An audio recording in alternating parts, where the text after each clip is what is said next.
Halo semuanya, kembali lagi di channel YouTube saya, Koko Papua. Di video kali ini, saya akan membahas tentang alur film A Thousand World.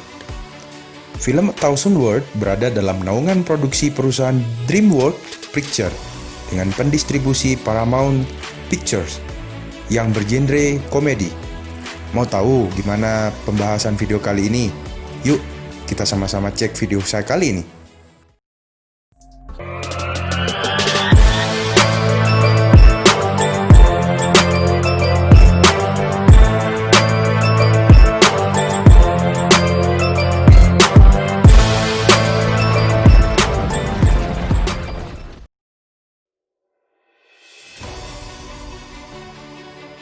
Jack McCall yang diperankan oleh Eddie Murphy merupakan salah seorang pimpinan agen pemasaran yang berpengaruh pada perusahaannya.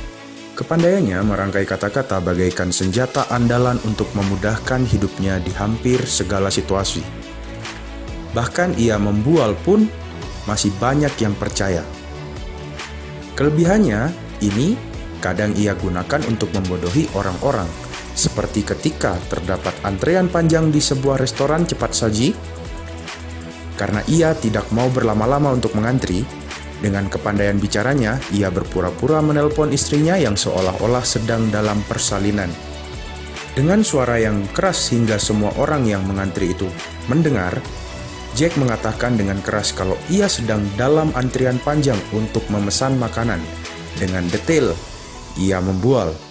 Bahkan ia membual kalau istrinya akan melahirkan anak kembar, hingga orang-orang yang mendengar, yang sudah lama mengantri, jadi simpati dan memberi ruang untuk Jack agar bisa mendapatkan pesanan tersebut.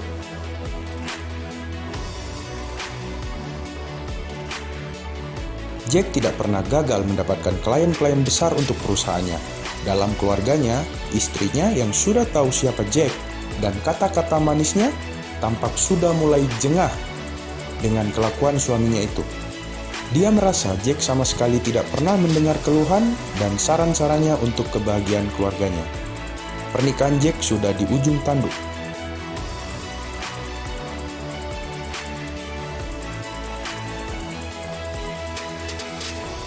Suatu ketika, Jack berencana mendapatkan klien yang sangat besar, yaitu menjadi penerbit buku seorang tokoh religius yang paling berpengaruh, yang bernama Dr. Sinja. Dengar kemahirannya, Jack melakukan pendekatan dengan kekuatan penuh. Dia mengatakan ingin menggugah banyak orang dan mengikuti ajaran Dr. Sinja. Dr. Sinja mengerti bahwa Jack tidak bersungguh-sungguh untuk hal itu, bahwa Jack hanya memanfaatkan dirinya untuk mendapatkan keuntungan finansial yang besar dari ketenarannya. Akan tetapi, pada akhirnya Dr. Sinja mengikuti apa yang diinginkan Jack, yaitu membuat buku dan membiarkan Jack untuk menerbitkannya. Namun dengan syarat bahwa buku itu benar-benar dimaksudkan untuk menyadarkan sebanyak mungkin orang terhadap nilai religius yang diajarkan Dr. Sinja. Perjanjian antara Jack dan Dr. Sinja ditandai dengan jabat tangan keduanya. Di sebuah pohon yang berdaun lebat, Dr. Sinja hanya mengatakan alam semesta sebenarnya mendengarkan apa yang kita katakan. Dan kita tidak tahu pengaruh dari apa yang kita katakan terhadap alam semesta.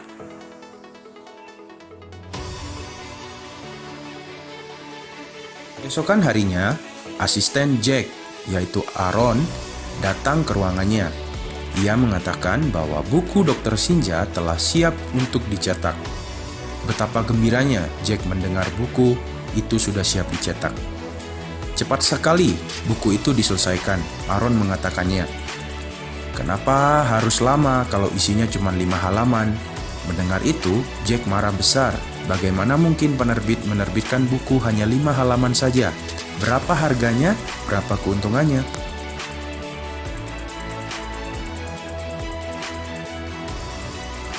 Jack pun kembali pada Dr. Sinja sambil marah-marah. Dia ingin buku Dr. Sinja ditulis ulang, karena yang diterima bukan buku melainkan pamflet atau selebaran.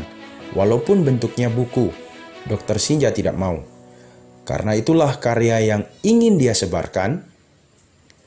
Malam harinya, sebuah pohon secara ajaib tiba-tiba saja tumbuh di halaman rumah Jack. Tapi, Ia tahu persis bahwa pohon itu adalah pohon yang ada di tempat Dr. Shinja. Pohon saksi perjanjian mereka.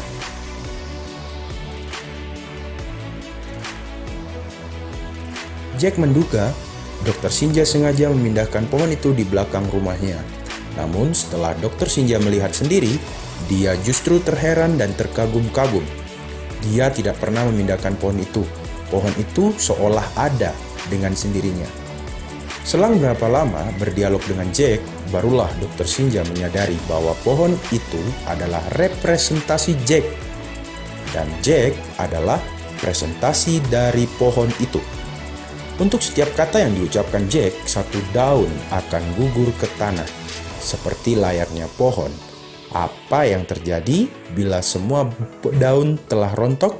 Pohon itu bakal mati. Begitu pula dengan Jack.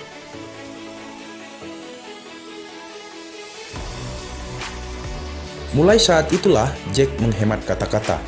Berbagai cara telah dilakukan Jack untuk menghentikan kerontokan daunnya. Namun sia-sia belaka, hingga ia pun putus asa. Dia teringat bahwa meski Dr. Shinja tidak tahu solusinya, namun ia menyelipkan nasihat padanya bahwa ada sesuatu yang mungkin belum selesai, yang ia pendam selama bertahun-tahun lamanya. Mulailah Jack memperbaiki hubungannya dengan orang-orang di sekitarnya. Ia hanya mengatakan apa yang harus dikatakan dan berbuat kebaikan kepada mereka yang tak pernah Jack lakukan. Hingga daun tinggal 3 lembar.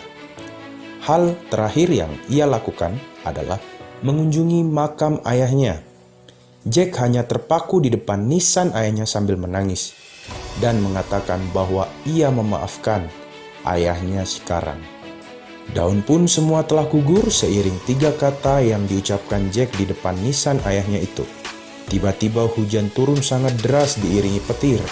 Tubuh Jack perlahan lunglai di tengah air yang jatuh, hingga ia tidak sadarkan diri.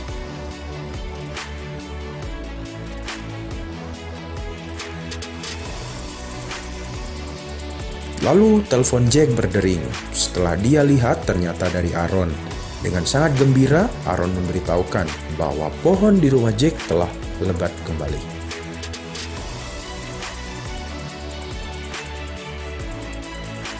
Nah, film ini mengajarkan bahwa banyak bicara dapat memperpendek umur seseorang. Namun, bukan itu inti dari semuanya, melainkan ketenangan, baik ketenangan lisan, pikiran, hati maupun sikap. Penerimaan pada akhirnya adalah jalan menuju pulang yang sebenarnya. Memaafkan, berlaku adil, serta memberikan penghargaan atas pengakuan dan kerja keras seseorang. Setelah itu, kita akan mendapati pohon yang amat ditakuti justru memberikan buah yang ajaib dan manis. Semenakutkan apapun kehidupan ini, asal kita menerimanya dengan lapang dada, lalu diikuti dengan melakukan segalanya dengan baik, maka kita akan mendapatkan balasan yang baik pula. Ngerti kan maksud saya? Filmnya nggak habis, pas di pemakaman. Sekian video dari saya teman-teman, nantikan video saya selanjutnya. Jangan lupa klik tombol subscribe, like, dan share ke teman-teman kalian. Serta nyalakan tombol notifikasinya. Ciao!